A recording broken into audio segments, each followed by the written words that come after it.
Hello everyone, in this video I'm going to show a step-by-step tutorial on how to move a Google Drive folder from one account to another.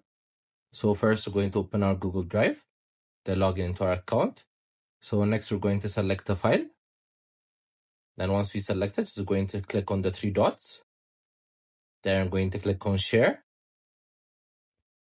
Again, I'm going to click on share. So it's going to give us a pop-up sharing page.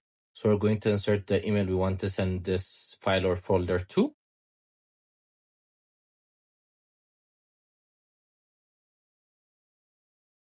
Then we're going to enter it.